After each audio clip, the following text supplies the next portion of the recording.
Rain pounded the pavement of downtown Manhattan, creating a symphony of splash and hiss as taxis and town cars sped by. Emma Tucker huddled under the minimal shelter of a designer boutique awning, her worn sneakers already soaked through, her waitress uniform hidden beneath a threadbare jacket. The hostess position she'd interviewed for that morning had gone to someone with more experience. Code for someone who looked more polished, who didn't have the sharp edges of desperation. 6 rejections in 2 weeks. Her phone buzzed with a notification from her landlord. Rent was due in 3 days. The same message had appeared for weeks now, a constant reminder of her precarious position.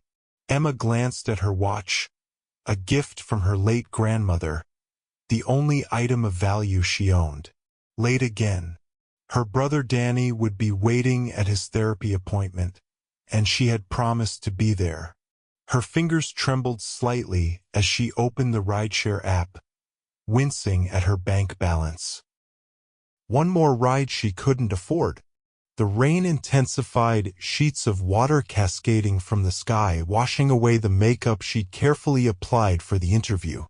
New York wasn't supposed to be like this. 3 years in the city and she was still invisible, still drowning. Not in the rain, but in the crushing weight of never quite making it.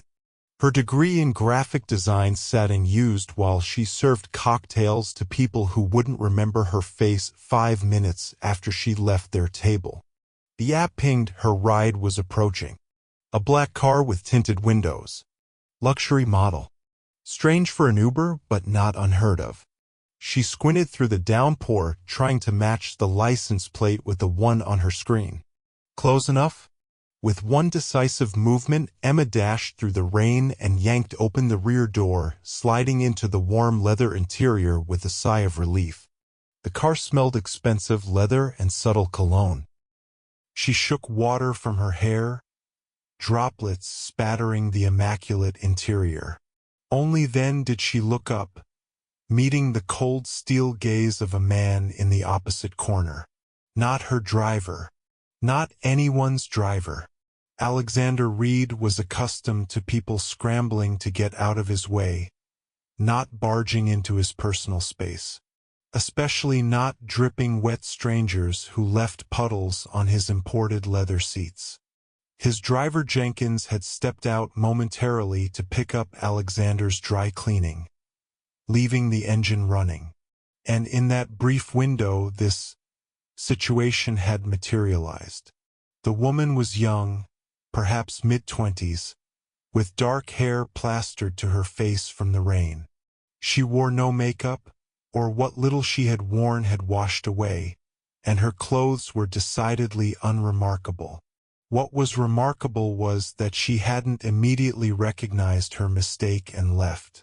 Instead, she sat there, water pooling beneath her, staring at him with more curiosity than embarrassment. 10 seconds passed. 20. A full half-minute of silence stretched between them, heavy with unspoken questions. Alexander was not a man accustomed to explaining himself, even in unusual circumstances. His net worth exceeded the GDP of several small nations. His time was valued at thousands of dollars per minute. People trembled when he entered boardrooms. Yet here sat this dripping woman, apparently content to wait him out. "This isn't your Uber," he finally said, his voice clipped and cool. The woman's eyes widened slightly, but there was no scramble of apology, no mortified exit. She simply tilted her head, regarding him with a steady gaze that few of his executives could manage. "Clearly," she replied, making no move to leave. "But it's raining and your car is warm." Alexander felt a strange sensation in his chest, something between irritation and fascination. When was the last time someone had spoken to him without an agenda? Without the careful deference that wealth commanded? Even his ex-wife had calculated her words around him toward the end. "Where were you going?" he heard himself ask, surprising both of them. The question hung between them, an unexpected bridge across the chasm of their differences. Victory Memorial Hospital, Emma replied, her voice steady despite the absurdity of the situation. She knew she should leave, apologize profusely, slink back into the rain with proper embarrassment. But something in this man's expression, the cool expectation of deference, the slight surprise when it wasn't immediately forthcoming, made her want to stay, if only to preserve this tiny moment of rebellion in a day filled with failures. My brother's appointment ends in 15 minutes. The man studied her silently. His suit probably cost more than her annual rent. Custom-tailored Italian wool if she had to guess. His watch alone could solve every financial problem she had. Yet beneath all that wealth, she saw something familiar: loneliness. It radiated from him like a chill. Your brother, he repeated as if testing the concept. Is he ill? Emma laughed, a short, sharp sound with no humor. Aren't we all, in some way? She watched as the man's eyebrow rose slightly, the only indication that her response had affected him at all. The car sound system played softly in the background, some classical piece that sounded like funeral music. Cheerful playlist, she commented, nodding toward the dashboard. Mahler. Symphony No. 5, he responded automatically. Hardly driving music. The corner of his mouth twitched. Not quite a smile, but almost the echo of one. More like drowning music. The man tilted his head, regarding her with new interest. His phone buzzed repeatedly on the seat beside him. He ignored it, maintaining eye contact with her. I can have my driver take you to the hospital when he returns. It wasn't a question, and it wasn't particularly kind. Just a statement of fact, delivered with the confidence of someone unaccustomed to rejection. Emma glanced at her own phone. The real Uber was 3 minutes away. She should wait, should pay for the service she'd already committed to. But something about this man's certainty grated on her. No, thank you, she said. I've already called a ride. His expression changed slightly, surprise, then something undefinable. The car door opened, and an older man in a chauffeur's uniform looked startled to see her. I was just leaving, Emma said, sliding across the seat. Before exiting, she paused. You should try smiling sometime. It might not hurt as much as you think. Alexander Reed stood at the floor-to-ceiling window of his penthouse office, overlooking the city that had made him rich. 52 floors below, people scurried like ants, unaware they were being observed. His assistant, Margaret, stood 3 precise steps behind him, tablet in hand, reviewing his schedule for the 3rd time that morning. He hadn't been listening. For 3 days, his thoughts had repeatedly drifted to the woman in his car, a momentary collision with another life so different from his own. Sir? Margaret's voice cut through his thoughts. The security team sent over the footage you requested. Alexander turned slowly, his expression carefully neutral. And? Margaret's professional demeanor never wavered, though he detected a flicker of curiosity in her eyes. Facial recognition identified her as Emma Tucker, sir. 27 years old. Works as a waitress at the Sapphire Lounge. Lives in Queens. No criminal record. Her younger brother, Daniel Tucker, is 19 and has been in physical therapy following a car accident last year. She has a degree in graphic design from SUNY, graduated with honors. Currently 3 months behind on rent. The clinical dissection of a life reduced to data points and vulnerabilities. Alexander felt a twinge of something uncomfortably like guilt. The phone number from her rideshare account. Already programmed into your personal cell, sir? Of course it was. Margaret had worked for him for 11 years. She anticipated his needs before he voiced them, sometimes before he recognized them himself. Will there be anything else? Margaret asked, her tone suggesting she already knew the answer but professional enough not to acknowledge it. Alexander dismissed her with a slight nod, turning back to the window once more. Only when he heard the soft click of the door did he remove his phone from his pocket. Her number glowed on the screen. What exactly was he doing? Women had never been a complication in Alexander's life. He dated selectively and briefly, always with clear parameters and expectations. They wanted his wealth, his status, his connections. He wanted their discretion and temporary companionship. It was a transaction like everything else. But this woman, Emma, she had offered none of the usual signals. No flirtation, no impressed glances at his car or clothes. Just direct words and unfiltered reactions. When was the last time anyone had spoken to him that way? Emma balanced 3 martinis and a scotch neat on her tray as she weaved through the Thursday night crowd at the Sapphire Lounge. Her feet throbbed, her lower back ached, and she still had 4 hours left on her shift. The tips had been mediocre tonight. Wealthy patrons who ordered expensive drinks but tipped as if they were doing her a favor by allowing her to serve them. Her phone had been buzzing all afternoon. Texts from her landlord turning increasingly threatening, her brother needing money for his medication, and calls from an unknown number that she'd been ignoring. When she returned to the bar to place another order, her manager Carlos motioned her over. "There's a delivery for you," he said, gesturing toward the staff entrance. "I told them we don't accept personal packages, but—" He trailed off, shrugging. Emma frowned, making her way to the back of the restaurant. A courier stood holding a sleek black box tied with a simple silver ribbon. "Emma Tucker," he confirmed, holding out an electronic signature pad. "What is this?" she asked, not reaching for the stylus. "I didn't order anything." "Already paid for, ma'am. Just need your signature for delivery confirmation." Reluctantly, she scrawled her name and accepted the package. It was heavier than she expected.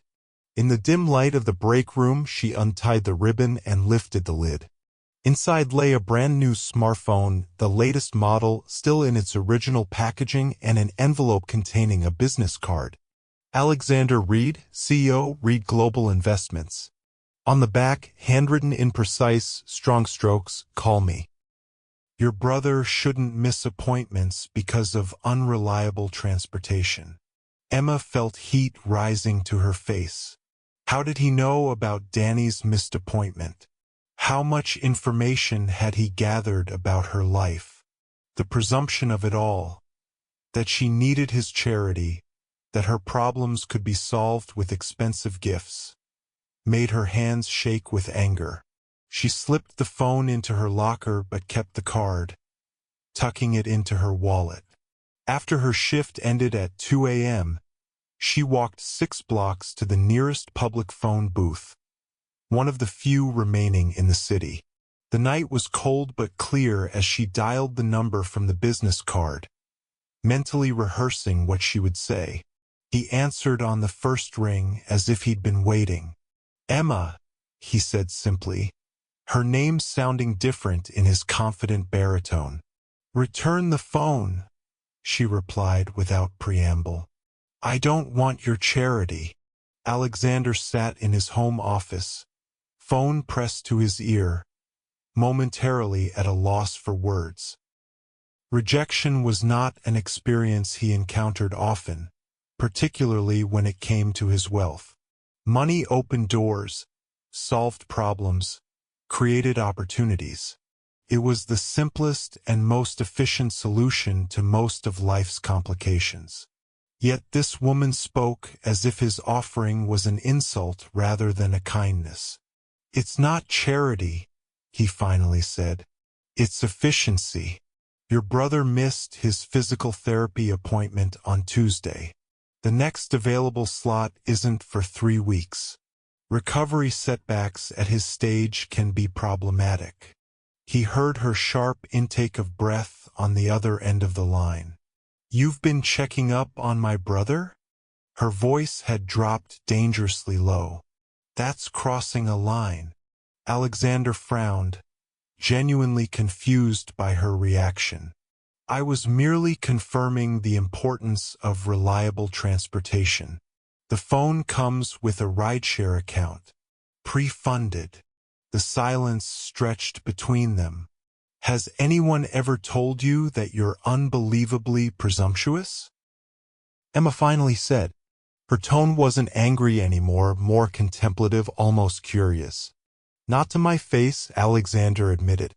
He heard what might have been a small laugh on the other end of the line. I'll tell you what, Emma said. I'll accept the phone on one condition. Alexander leaned forward slightly. Name it. You take the phone back and instead you make a donation to the Victory Memorial Hospital Physical Therapy Department. They're underfunded and overworked. The request surprised him. Most people, when given leverage with someone of his wealth, asked for something personal. That's your condition? Nothing for yourself. My problems are my own, she said simply. But the hospital helps a lot of people like Danny who can't afford private care. Alexander felt something shift in his perception of her. Donation made by morning, he promised. But I still want you to have a reliable way to reach transportation. He heard her sigh. Why do you care? The question hung between them, honest and direct. It was the same question he'd been asking himself for days. Why this woman? Why now? Have dinner with me tomorrow, he said instead of answering. Just dinner. You can explain to me all the reasons I should mind my own business. The silence that followed felt endless. When she finally spoke, her voice was softer. One dinner. No gifts. No donations in my name. No checking up on my family. Just conversation. Agreed, Alexander said, feeling an unfamiliar sensation in his chest. It took him a moment to recognize it as anticipation. The restaurant was not what Emma had expected. No Michelin stars, no white tablecloths, no sommelier hovering nearby. Instead, Alexander had chosen a small Ethiopian place in Queens, just 6 blocks from her apartment. The gesture wasn't lost on her. He'd come to her territory rather than summoning her to his world. Still, she'd arrived deliberately underdressed in jeans and a simple blouse, her one concession to the occasion being a swipe of lipstick. She spotted him immediately. Even in casual clothes, dark jeans, and a charcoal sweater that probably cost more than her monthly rent, Alexander Reed commanded attention. He stood when she approached, his expression carefully neutral, though she caught the quick assessment in his gaze. You found it without trouble? He asked, the question oddly formal for a man who had investigated her life without permission. I live nearby, Emma replied with a pointed look. As you probably know. A slight nod acknowledged the hit. I thought you might be more comfortable on familiar ground. The waiter approached, and to Emma's surprise, Alexander ordered in flawless Amharic, gesturing to the traditional shared platter. When the waiter departed, Emma raised an eyebrow. Show off. Something that might have been a smile flickered across his face. I do business in Ethiopia. Language is respect. They fell into silence as Ethiopian honey wine was poured into small glasses. Emma took a sip, studying him over the rim. In this lighting, away from the trappings of wealth and power, he looked almost approachable. Almost? Why am I here, Mr. Reed? His gaze lifted to meet hers. Alexander, he corrected. And you're here because you intrigue me. Emma laughed, the sound short and disbelieving. I intrigued you by mistaking your car for an Uber? That's a low bar. His expression remained serious. You intrigued me because you didn't apologize for it. Because you spoke to me as if we were equals. When Emma didn't immediately respond, he continued, do you know how rare that is? To be spoken to without agenda, without fear or flattery. The food arrived aromatic and colorful on a large shared platter. Emma watched as Alexander tore off a piece of injera bread and deftly used it to scoop up some spiced lentils. No awkwardness, no hesitation. A man comfortable in any environment. Maybe people would speak to you normally if you didn't investigate their lives and send them expensive phones, she suggested, following his lead with the bread. He nodded, acknowledging the point. An occupational hazard. I assess situations, identify problems, implement solutions. And what problem are you solving with me? The question hung between them as their eyes met across the table. Alexander found himself uncharacteristically hesitant as they walked from the restaurant through a small neighborhood park. Emma had insisted they skip his waiting car. It's 3 blocks, Alexander, not a marathon, and now they moved side by side through the quiet evening. She'd been different over dinner, still direct, still unimpressed by his wealth, but there had been moments of genuine connection. She'd spoken passionately about her brother's recovery, about her abandoned dreams in graphic design, about the city she loved despite its cruelties. He'd found himself sharing more than he intended about growing up with a ruthless father who measured love in achievements, about building an empire that consumed his time but left him fundamentally isolated. "I have a proposition for you," he said finally, breaking their comfortable silence. Emma shot him a sideways glance, immediately wary. "Not that kind of proposition," he clarified. "A professional one." They stopped at a playground, deserted at this hour. Emma sat on a swing, pushing herself gently with one foot. The incongruity of the image, this fierce, proud woman on a child's swing, stirred something unexpected in Alexander's chest.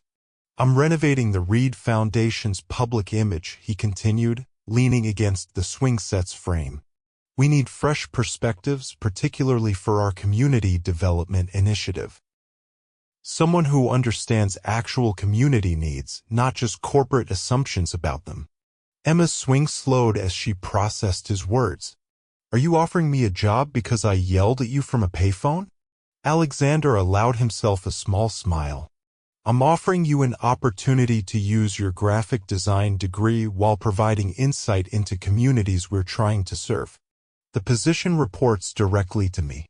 Creative control over messaging and presentation. Salary commensurate with mid-level marketing executives, plus benefits." He watched as suspicion, interest, and calculation crossed her face in rapid succession. "This isn't charity," he added before she could object. "It's strategic recruitment. You have skills and perspective my current team lacks." Emma dragged her foot in the wood chips, stopping the swing completely. "Your board would never approve hiring a waitress with no corporate experience for an executive track position." "My board doesn't make hiring decisions for my personal projects," Alexander replied simply. Emma stood from the swing suddenly, pacing a small circle before turning to face him. "Why are you really doing this? The truth, please." Alexander considered his words carefully. In the boardroom, his calculations were always 3 steps ahead, every sentence measured for maximum impact. But here, with her, something demanded honesty. "Because when you walked into my car, you weren't afraid of me.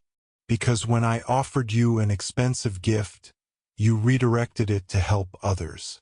Because you make me question assumptions I didn't even know I had." He paused. "And because you're wasting your talent serving drinks to people who don't see you." The Reed Foundation occupied 3 floors of a GL. Eaming Tower in Midtown. Emma's new office, actual office, not cubicle, overlooked Bryant Park, its floor-to-ceiling windows flooding the space with natural light. For 2 weeks, she'd been working on the community initiative proposal, gathering data, creating mock-ups, building presentation decks. The work itself energized her in ways she'd forgotten were possible. Using her skills, being valued for her mind rather than her ability to balance a drink tray, it felt like reclaiming a part of herself she'd surrendered to survival. But it came with complications. The whispers followed her through hallways, hushed conversations that died when she approached. The sidelong glances from executives who'd spent decades climbing to positions she'd apparently leapfrogged into overnight. Even Alexander's personal assistant, Margaret, maintained a cool professional distance that bordered on frosty. Tonight, she'd stayed late refining graphics for tomorrow's presentation to potential community partners. The office had emptied hours ago. Even the cleaning staff had finished their rounds and departed. When the elevator chimed at 11:30 p.m., Emma assumed it was security doing a final check. Instead, Alexander appeared in her doorway, his tie loosened, suit jacket absent. He looked tired, a humanity he rarely displayed in the office. "You're still here," he observed, entering without waiting for invitation. Emma gestured to her monitors. "Presentation tomorrow. I want it to be perfect." He moved behind her desk, studying the screens over her shoulder. His proximity sent an unwelcome ripple of awareness through her body. 2 weeks of professional distance, of careful boundaries, threatened by the simple fact of him standing close enough that she could detect the fading notes of his cologne. "The homeless youth segment," he murmured, pointing to one of her slides. "The statistics need more context." Emma nodded, making a note. "I was thinking the same thing. The numbers alone don't tell the story of why these kids end up on the streets." Alexander was silent for a moment, still studying her work. "You've completely restructured our approach," he finally said. "It's not what I expected." Emma tensed slightly. "Is that a problem?" He shook his head. "It's exactly what I needed. Fresh eyes." He moved away, settling into the chair opposite her desk. "Have dinner with me." The abrupt shift caught her off guard. "It's almost midnight. Precisely why you should stop working and eat something." There was concern in his voice, but something else too. A careful neutrality that hadn't been present during their dinner in Queens. The corporate environment had changed things between them, established new boundaries, new expectations. "Alexander," she began carefully, "people are already talking about why I'm here, about us." His expression didn't change. "Does that bother you?" Emma laughed softly. "Of course it bothers me. I want to succeed because of my work, not because people think I'm sleeping with the boss." Alexander sat alone in his penthouse, bourbon untouched on the side table, the city lights spread before him like a galaxy. Emma's words from earlier that evening still echoed in his mind. "I want to succeed because of my work, not because people think I'm sleeping with the boss." She declined dinner, of course. Professionally but firmly redirected their conversation back to the presentation. Maintained the boundaries he himself had helped establish by bringing her into his corporate world. It was the right decision. The professional decision. So why did it leave him feeling so hollow? His phone buzzed with a text from Diane, his ex-wife.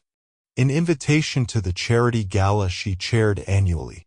Alexander set the phone aside without responding. Their divorce 3 years ago had been amicable in the way that business transactions between skilled negotiators were amicable. No public drama, no messy emotions, just the quiet dissolution of a partnership that had fulfilled its purpose for both parties. Diane had wanted status and security. He had wanted the picture-perfect family his board members and shareholders expected. Neither had wanted actual intimacy. The bourbon remained untouched as Alexander moved to his desk and opened his laptop. Work had always been his refuge, his purpose, his identity. There were contracts to review, acquisitions to consider, strategy documents awaiting his approval. Instead, he found himself opening Emma's presentation files, reviewing her vision for the Foundation's community work. She'd completely reimagined their approach, moving away from the traditional top-down model of corporate philanthropy towards something more collaborative, more responsive to actual community needs. It was brilliant, challenging, and exactly what he'd claimed to want when he hired her.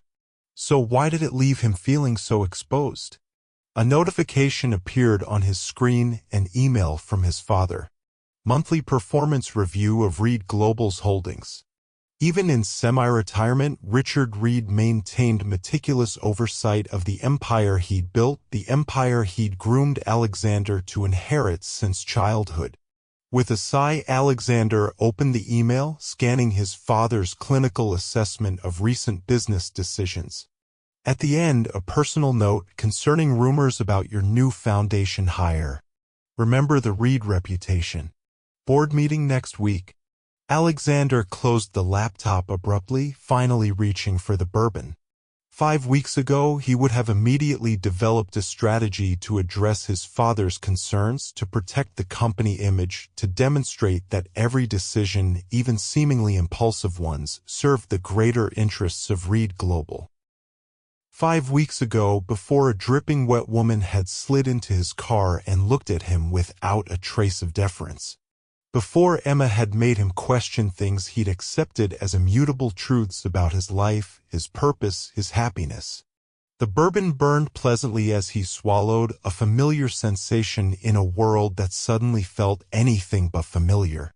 The weight of Danny's physical therapy equipment strained Emma's arms as she maneuvered through the narrow hallway of their apartment. 3 months ago, she couldn't have afforded this home setup. Today, Danny could continue his exercises between hospital appointments, strengthening the leg that had been shattered in the accident. Small victories. Her brother looked up from his textbooks as she entered, his face lighting up at the sight of the new resistance bands. "Those look serious," he commented, setting aside his community college materials. At 19, Danny had the lankiness of recent growth and the shadows of recent pain. The accident had taken a lot from him, his athletic scholarship, a year of normal teenage life, his uncomplicated trust in the future. But it hadn't taken his determination. Foundation budget, Emma explained, arranging the equipment beside the second-hand sofa they'd found on a curb last year. Pilot program for home-based recovery. This wasn't exactly true. She'd purchased the equipment herself with her new salary, but Danny had his pride. He accepted help more easily when it was framed as part of something larger than their personal circumstances. "How's the fancy office?" Danny asked, testing the resistance of one of the bands. Emma hesitated. The truth was complicated. Her work was challenging and fulfilling. Her ideas were being implemented, her designs praised. But the environment? "It's fine," she said finally. "Different world." Danny fixed her with a knowing look far too mature for his age. "And how's the boss man? Still trying to buy your attention?" Emma shot him a warning glance. "Alexander is professional and respectful. And he's not trying to buy anything." Danny's eyebrow rose in perfect teenage skepticism. "He whisked you from waitressing to executive in one dinner. There's always a price, Em." The words stung because they echoed her own occasional doubts. "It's not like that," she insisted more firmly than necessary. "He values my perspective precisely because it's different from the corporate yes-men he's surrounded by." Danny replied, unconvinced. "And the car that dropped you off last night? The one that waited until you were inside before driving away? Just a company perk." Emma froze. "What car?" Danny rolled his eyes. "Blacktown car.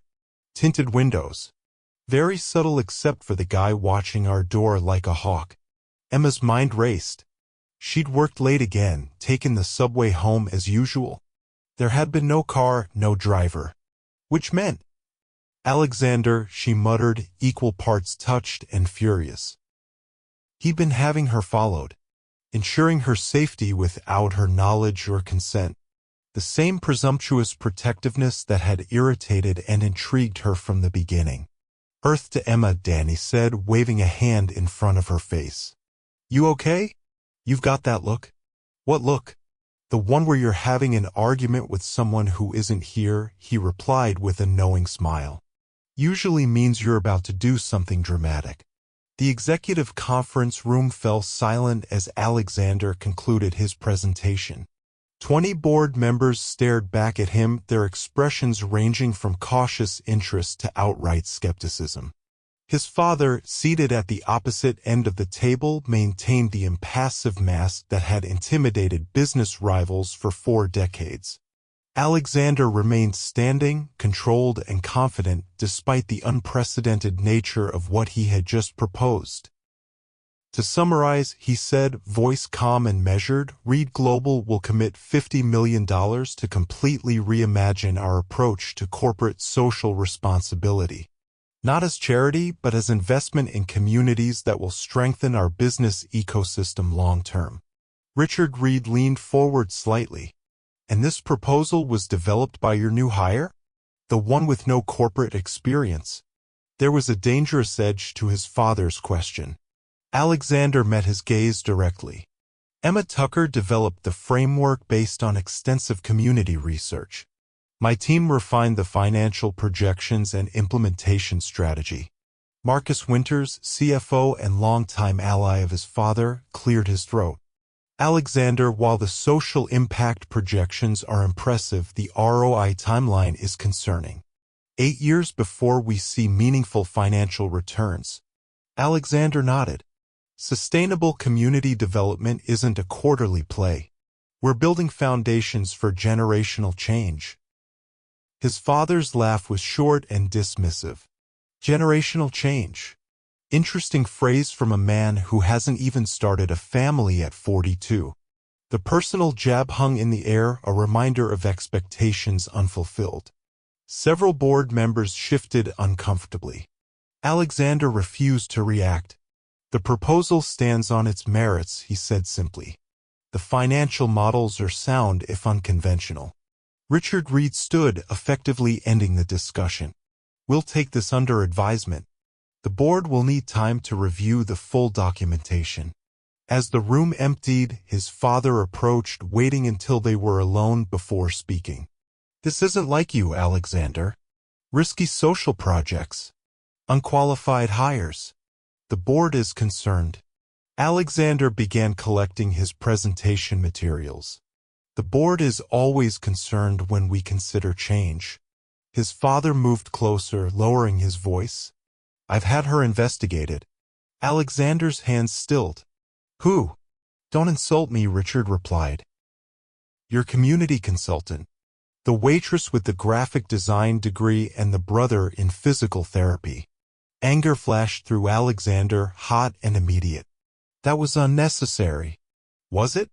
When my son starts acting uncharacteristically, when whispers about inappropriate relationships reach shareholders, when $50 million hinges on the ideas of someone with no relevant experience, that seems precisely necessary. Richard studied his son's face. She's ordinary, Alexander. Bright enough, certainly. Attractive, I suppose, in a common way. But ordinary.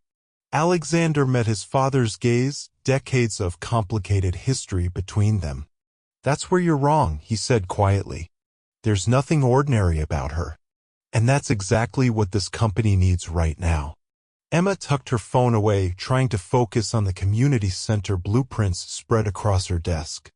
The last text message from Jason, a former classmate who'd asked her out 2 weeks ago, remained unanswered. Their coffee date had been pleasant enough, their dinner last night even more so. He was kind, stable, employed as a graphic designer at a respectable agency. No complications, no power dynamics, no whispers following them through hallways.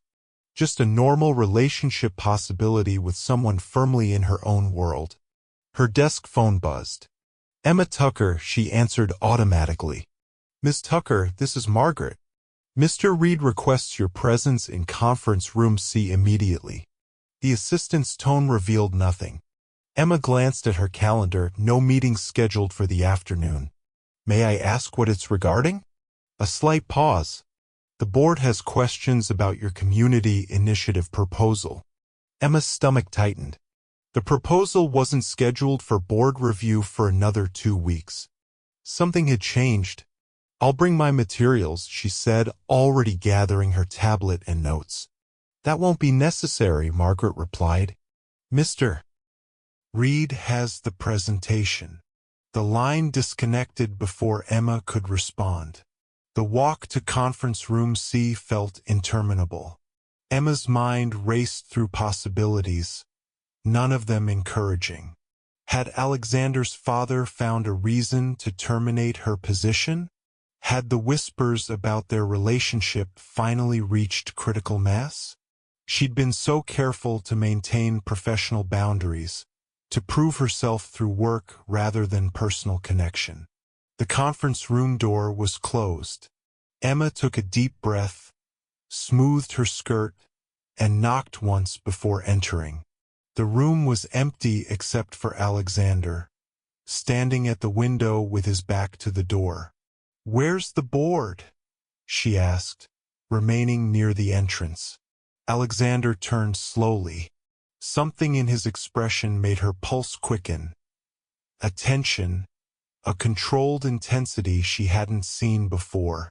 "There is no board meeting," he said finally. "I needed to speak with you privately." Emma crossed her arms. "You could have just called me, or emailed, or walked the 30 feet to my office." A muscle worked in his jaw. "You've been avoiding me." The accusation hung between them, not entirely untrue. She had been maintaining distance, focusing on the work rather than the complicated feelings that surfaced whenever they spent time alone together. "I've been doing my job," she countered. "The job you hired me to do." Alexander moved toward her, stopping at a careful distance. "You've been seeing someone." The statement caught her completely off guard. "Excuse me?" "Jason Miller, graphic designer at Lark Creative. You had coffee with him last Tuesday. Dinner last night at Mariposa." Emma's shock transformed instantly to anger. "You're having me followed." It wasn't a question. Alexander didn't deny it. "Security protocols for senior staff include—" "Don't," Emma interrupted, her voice dangerously quiet. "Don't you dare pretend this is standard procedure. This is surveillance. This is control." She moved closer, anger overriding her usual caution around him. "My personal life is not your business, Alexander. Not as my boss, not as my... whatever else you think you are to me." The Reed Foundation Gala transformed the Metropolitan Museum of Art's Temple of Denver into a glittering showcase of wealth and influence. Alexander moved through the crowd with practiced ease, shaking hands, exchanging pleasantries, securing commitments for future donations.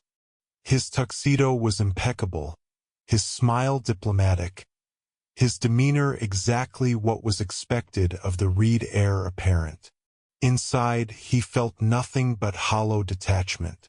6 weeks had passed since the confrontation with Emma in conference room C.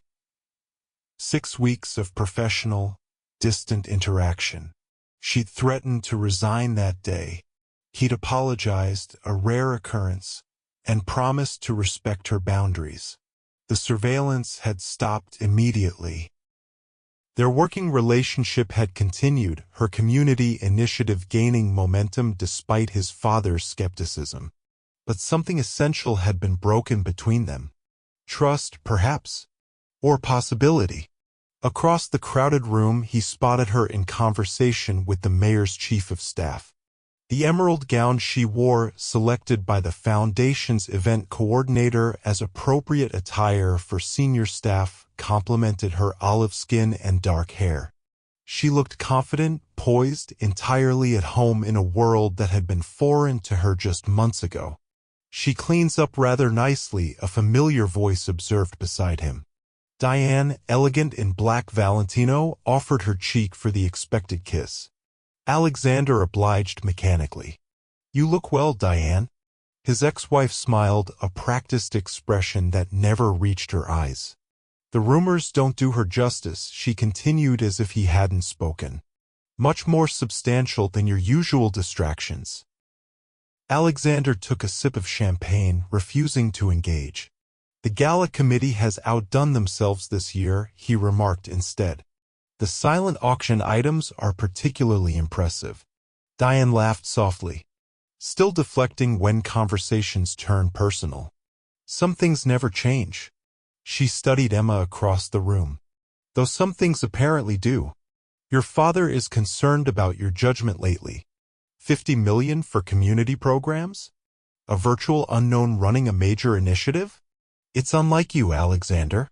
Before he could respond, Emma glanced their way, her eyes meeting his briefly before returning to her conversation. Even that momentary connection sent an electric current through him that he struggled to disguise. Diane noticed, of course. She had always been perceptive. My God, she murmured. You're actually in love with her. Alexander maintained his neutral expression through decades of practice. The Foundation's work is important, he said evenly. Ms. Tucker's vision aligns with our new strategic direction. Diane's perfectly manicured hand touched his arm lightly. Alexander, we were married for 7 years. I know when you're lying. She glanced toward Emma again. Does she know how you feel? His silence was answer enough. Diane sighed, something like genuine sympathy in her expression. The great Alexander Reed, finally undone by something he can't buy or control. She patted his arm once before withdrawing her hand. For what it's worth, I hope it works out. Everyone deserves one real thing in their life, even you. As Diane moved away to greet other guests, Alexander watched Emma excuse herself from her conversation and slip through a side door leading to the museum's ancient Egyptian collection. Without conscious decision, he found himself following her path, navigating through expensive perfumes and calculated laughter, seeking the one person in the room who had never been impressed by any of it. He found her alone in the dimly lit gallery, standing before a display of ancient jewelry. In the hushed space, surrounded by artifacts that had survived thousands of years, the pretenses of the gala seemed suddenly absurd. Hiding? He asked softly, stopping several feet away. Emma turned, unsurprised by his presence. Just needed a moment of quiet. She gestured to the display. These belonged to people who thought their legacy would last forever.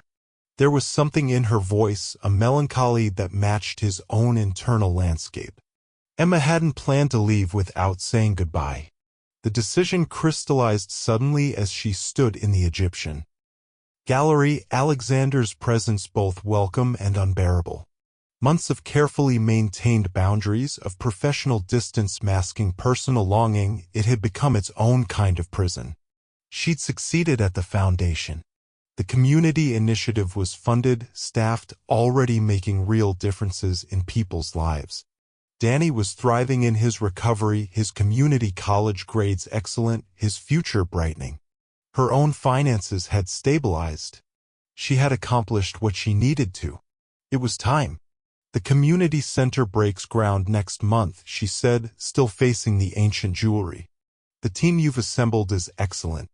They don't need me to oversee implementation. Alexander went still beside her. What are you saying? Emma finally turned to face him fully. In the dim gallery lighting, he looked different, the sharp edges of power and privilege softened, revealing the man beneath the empire. I'm resigning, Alexander. The words hung between them, heavier than she'd anticipated. His expression shifted minutely, pain quickly masked by control. Because of what happened? The surveillance? I've respected your boundaries since then. Emma shook her head. It's not about that. Not entirely. She took a deep breath. I can't be what you need. Not professionally, not personally. I never asked you to be anything but yourself, he said quietly. That's not true, Emma countered. You hired me to be your connection to a world you don't understand. You wanted my perspective precisely because it's different from yours. But perspectives can't bridge fundamental differences. She gestured toward the gala beyond the gallery walls. This is your world. The boardrooms, the politics, the power dynamics. I've been playing a part and playing it well, but it's not me. Alexander moved closer, close enough that she could detect the faint scent of his cologne. You're running away, he said, his voice low and intent. Because you're afraid of what's happening between us. Emma felt her carefully constructed composure threatening to crack. What's happening between us is exactly why I need to leave. You're Alexander Reed. Your name is on buildings. Your decisions affect thousands of lives. I'm still the girl who mistook your car for an Uber. That's not how I see you, he insisted. It doesn't matter how you see me, Emma replied. It matters how everyone else does. You're bored. Your father. Your ex-wife.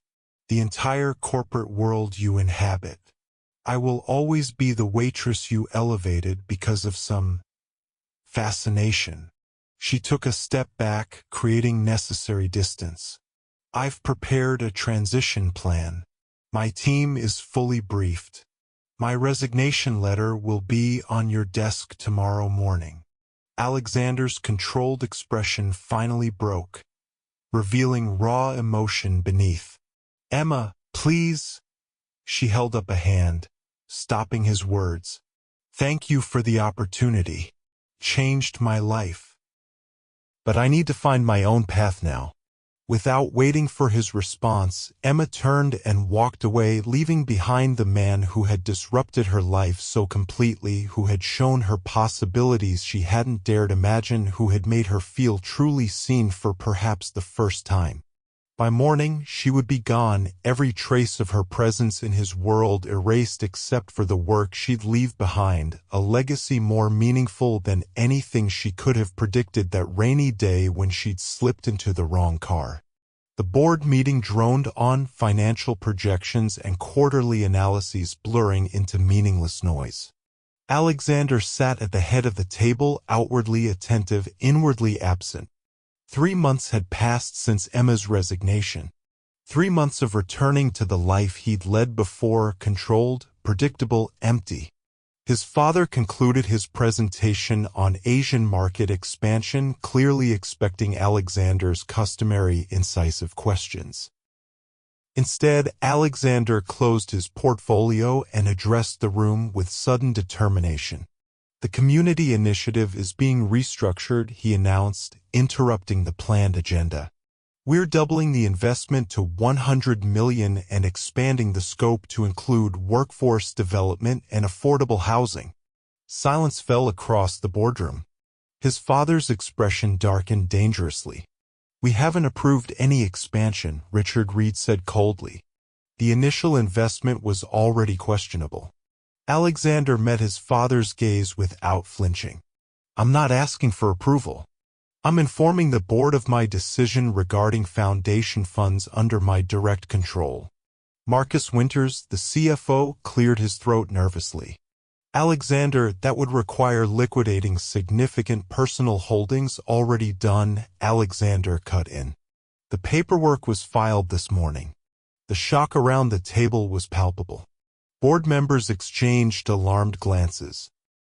Perhaps we should discuss this privately, his father suggested, steel beneath the diplomatic tone. Alexander shook his head. No need. My decision is final. He stood, gathering his materials. The regular agenda can continue without me.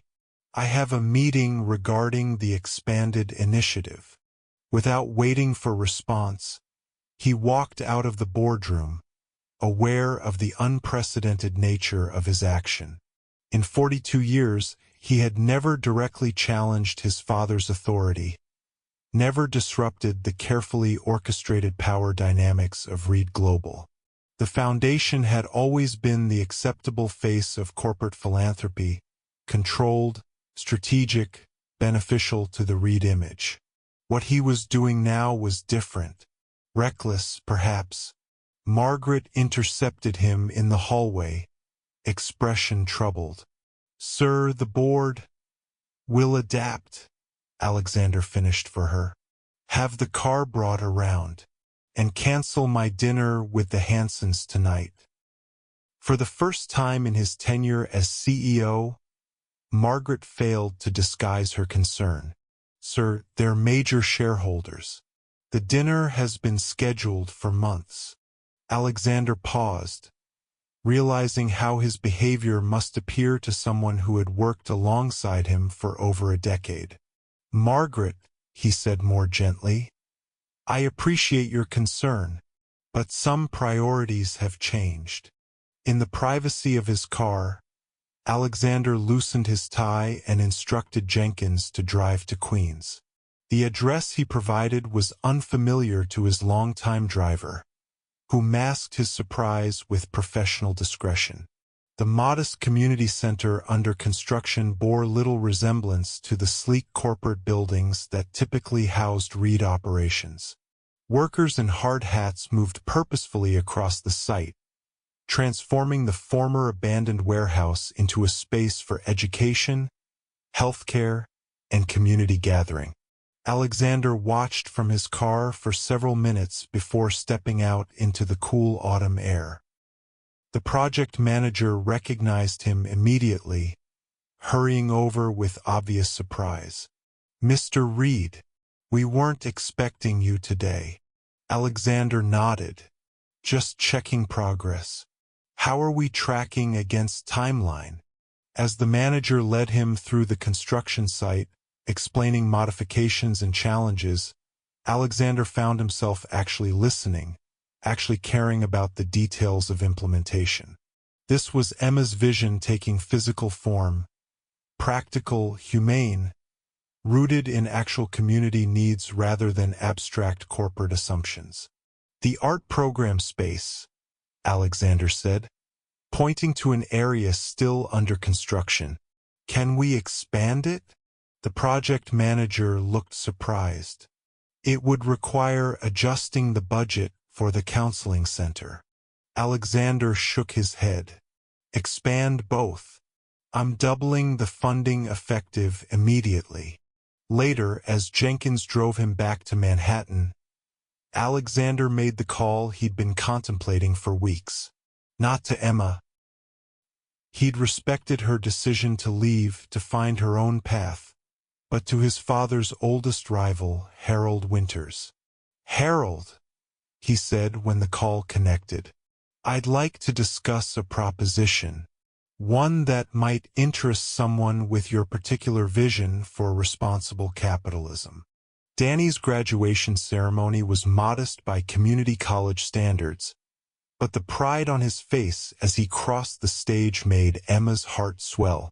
From physical therapy to academic honors in 18 months, her brother's resilience never ceased to amaze her.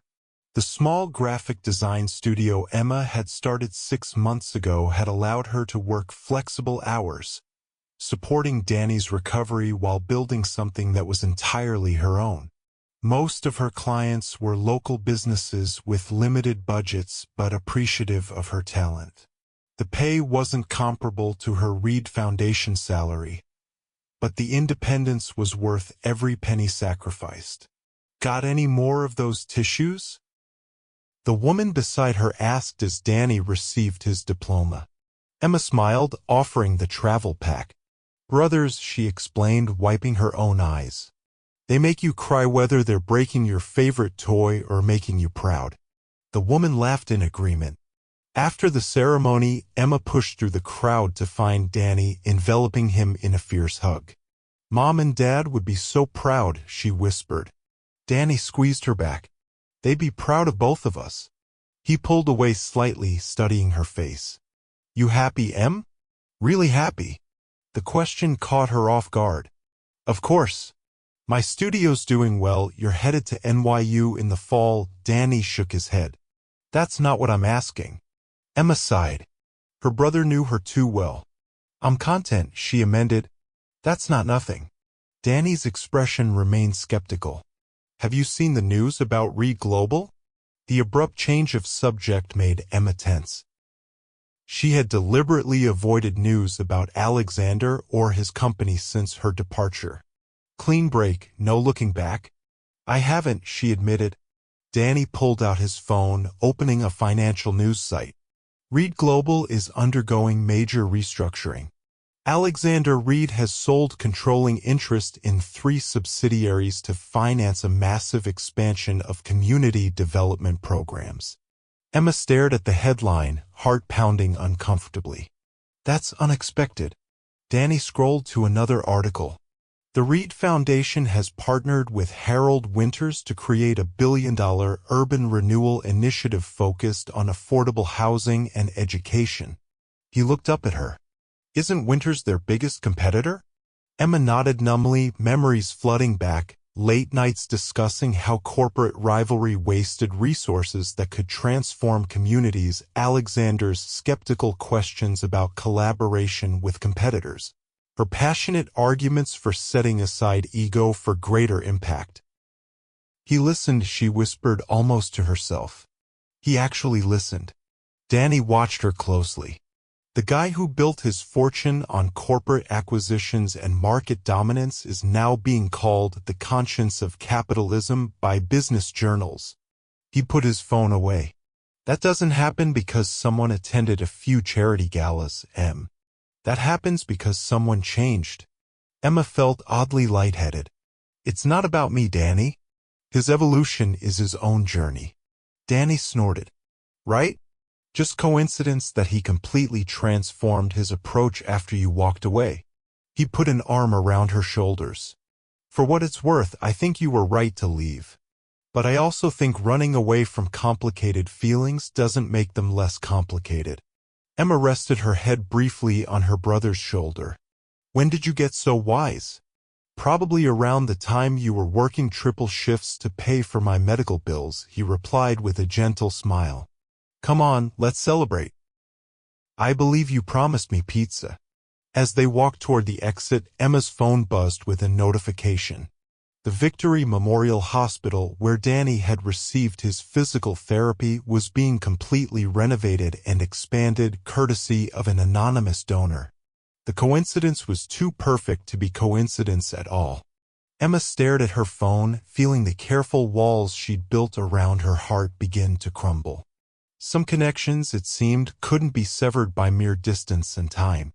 Rain pelted the windows of Emma's tiny studio apartment, echoing the downpour from the day that had changed everything a year ago. She stood at her drafting table, finalizing designs for a local restaurant's rebranding, when her doorbell rang. No one buzzed from downstairs, which meant either the building's security system was malfunctioning again or her visitor had been let in by another resident. Cautiously, she approached the door and checked the peephole. Alexander Reed stood in her hallway, rain dampening his shoulders, no umbrella, no driver waiting below. Just a man, alone and soaked through, looking nothing like the corporate titan whose image graced business magazines. Emma's hand hesitated on the doorknob, heart hammering against her ribs. She hadn't seen him in person since walking away at the gala. Hadn't spoken to him since her resignation. Opening this door would complicate everything she'd worked to simplify. With a deep breath, she turned the knob. For a long moment, they simply looked at each other, the air between them charged with unspoken words. You're not surprised, Alexander finally said, his voice rougher than she remembered. Emma stepped back, wordlessly inviting him in. Danny showed me the articles, she replied, watching as he entered her small space, bringing the scent of rain and expensive wool with him. I figured you might eventually appear. Alexander looked around her apartment. The drafting table by the window, the modest furnishings, the wall covered with her designs and Danny's physical therapy achievement certificates. His expression revealed nothing, but his eyes lingered on the small details that made the space hers. You've built something here, he observed. Your own business. Emma nodded. Small but growing. Enough to pay the bills and maintain creative control. Alexander smiled slightly. Creative control. You always valued that. He remained standing, slightly awkward in a space so different from the environments he typically commanded. The community center opens next week, he said after a moment. Your vision realized in brick and mortar. Emma moved to her tiny kitchen, putting on water for tea to occupy her trembling hands. I saw the expansion plans. Doubling the art spaces was a good call. Alexander stepped closer, still maintaining a careful distance. I've made a lot of changes since you left. The simple statement held volumes of unspoken meaning. Emma turned to face him fully. I've noticed. Read global divesting from fossil fuels. The partnership with Winters. The anonymous donations to Victory Memorial. At the last item, Alexander's eyebrow rose slightly. Anonymous was the point. Emma smiled despite herself. Danny's physical therapist was too excited to keep a secret. Plus, the new wing carries my mother's maiden name. Not exactly subtle. Alexander had the grace to look slightly abashed. It seemed appropriate. Silence fell between them again, heavier with each passing moment. Why are you here, Alexander? Emma finally asked. Is this a courtesy visit? Professional outreach? What? Alexander ran a hand through his rain-dampened hair, a disarmingly human gesture from someone who had always appeared so perfectly composed. I had a speech prepared, he admitted. About business opportunities. About bringing you back to consult on the Foundation's next phase. He shook his head. But that would be dishonest. He moved closer, close enough that Emma could see the fine lines around his eyes, the vulnerability he rarely displayed. I'm here because after a year of trying, I still can't stop thinking about the woman who got into my car by mistake and refused to be intimidated by anything. My wealth, my position, my walls. His voice softened. I'm here because you changed everything, Emma. How I see the world. How I see myself. And then you walked away before I could tell you. The rooftop garden of the Reed Foundation's new headquarters offered a breathtaking view of the Manhattan skyline. The afternoon sun casting long shadows across carefully tended plants and seating areas. Emma stood at the railing, watching people move like tiny figures far below, unaware they were being observed from above. Behind her, the doors to the executive conference room opened and Alexander emerged, tension visible in the set of his shoulders despite his perfect posture. They approved it, he said as he joined her at the railing. The full expansion. Youth programs in all 5 boroughs by next year. Emma smiled, genuine pleasure warming her face. Congratulations. That's a major victory. Alexander shook his head slightly. Our victory. Your vision, my resources. The way it should have been from the beginning. 6 months had passed since he had appeared at her door that rainy evening. 6 months of careful rebuilding, not of what they had been before, but of something new, something honest. Emma still ran her independent design studio, but now also served as special advisor to the Reed Foundation, her role defined by clear boundaries and mutual respect. Her relationship with Alexander had evolved similarly. No longer boss and employee, no longer separated by the chasm of wealth and power that had once seemed unbridgeable. They weren't living together, weren't rushing toward conventional milestones. Instead, they were learning each other slowly, deliberately. How did your father take it? Emma asked, knowing Richard Reed still wielded considerable influence despite Alexander's increasingly independent direction. He called it fiscally irresponsible sentimentality, Alexander replied with a small smile. But he didn't fight it. Progress. Emma studied his profile as he gazed out over the city. The man beside her had changed profoundly from the cold, isolated figure she'd first encountered. The transformation wasn't due solely to her influence. Alexander had made his own choices, confronted his own truths. But she had been the catalyst, the unexpected variable in his carefully calculated life. Danny got the internship at the architectural firm, she said, changing the subject.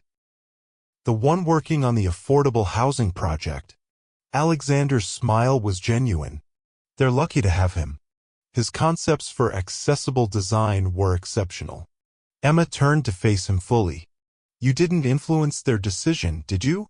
The question held no accusation, just honest inquiry. Alexander met her gaze directly. I introduced his portfolio. The decision was theirs based on merit. He paused. I'm learning the difference between opening doors and forcing outcomes. Emma nodded, accepting his answer. This too was new, the ability to question without defensiveness, to trust without naivety. The community center dedication is next week, she said. Are you nervous about the speech? Alexander laughed softly. Terrified.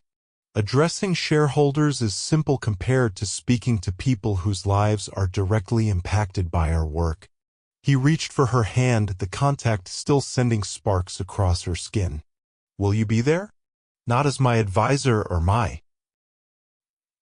He hesitated, searching for the right word for what they had become to each other. Not in any professional capacity. Just as yourself.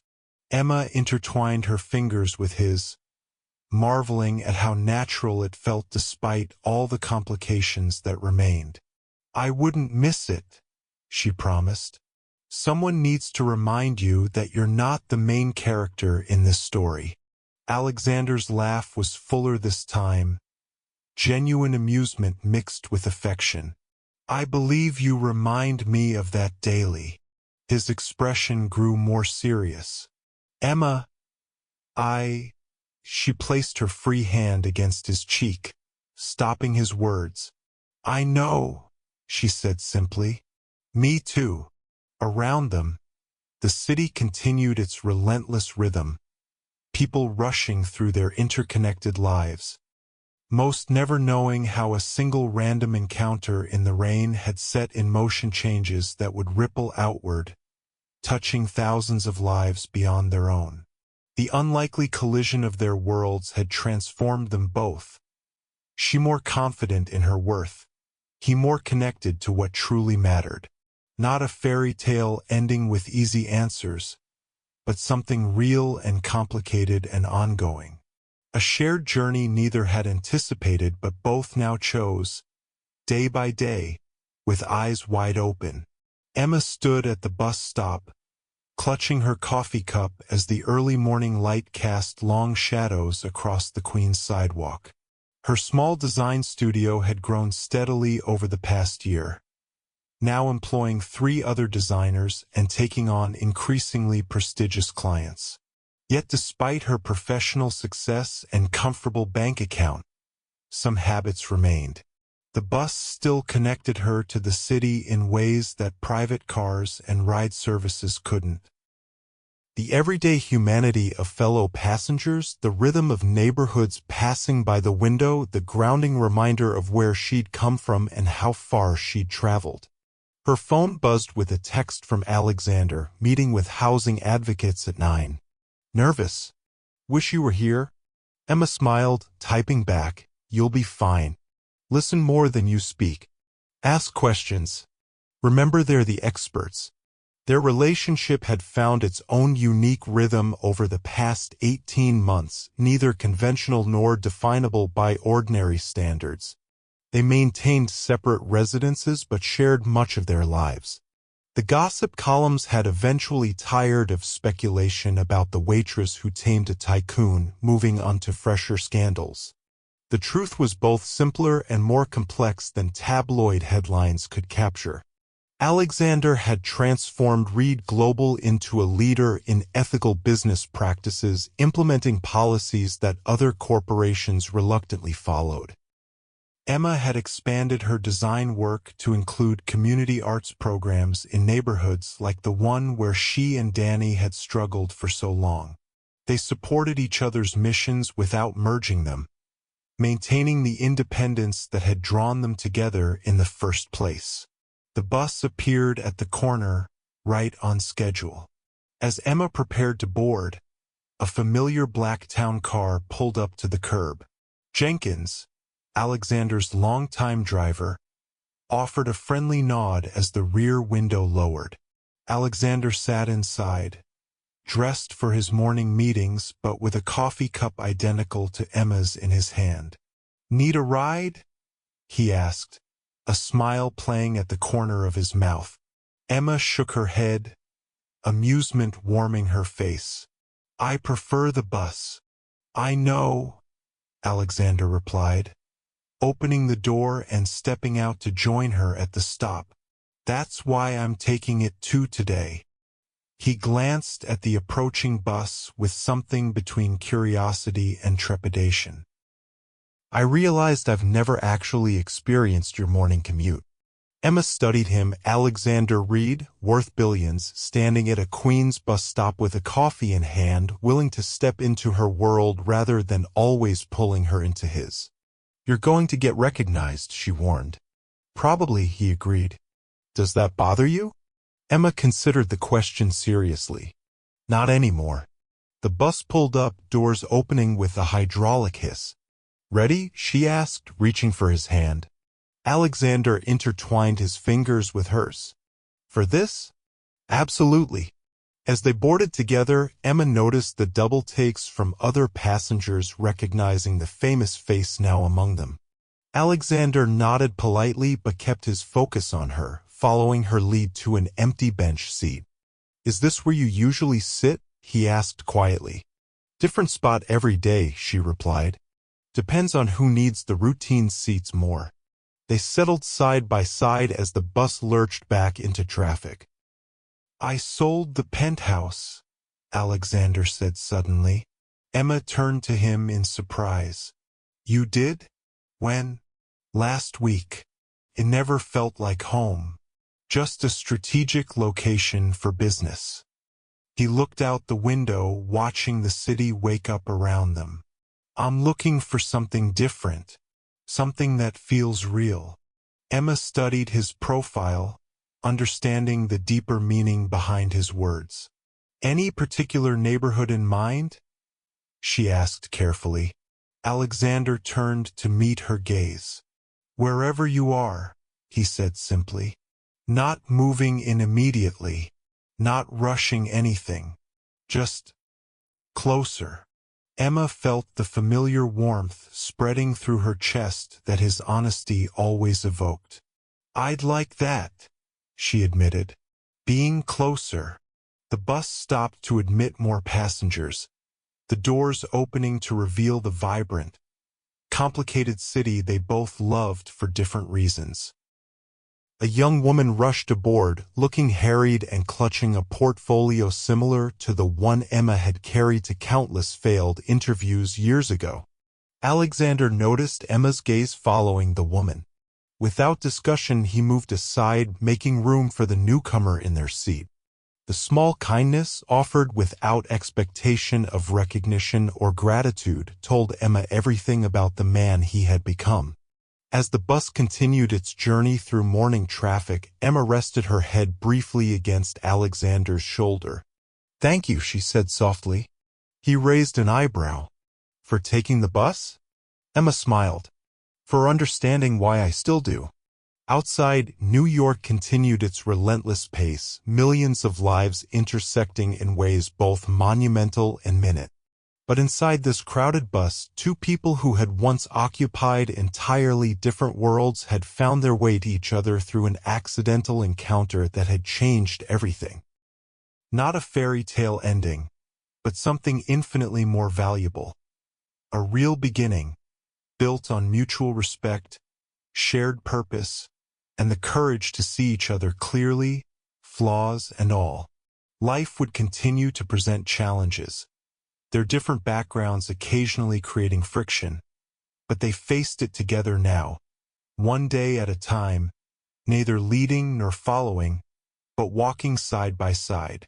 If you enjoyed this story, please like this video, subscribe to the channel for more inspiring content, share with friends who need a reminder that unexpected connections can change lives. Comment below with your thoughts on Emma and Alexander's journey.